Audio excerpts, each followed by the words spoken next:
ताज्या बातम्यांसाठी ABP माझाला subscribe करा आणि बेल आयकॉन प्रेस करा।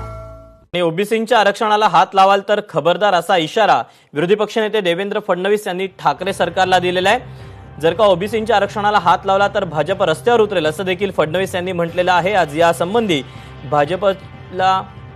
भाजपची एक महत्त्वाची बैठक पार पडलेली होती। यामध्ये ओबीसींच्या शिष्टमंडळानं देवेंद्र फडणवीस यांची भेटही घेतली होती।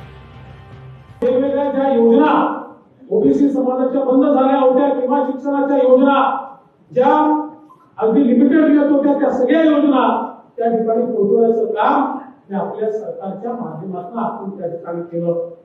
आज मात्र या सरकारमध्ये ओबीसी समाजाच्या संदर्भात केवळ बोलबच्चन देण्याशिवाय दुसरं कुठलंही काम होत नाही।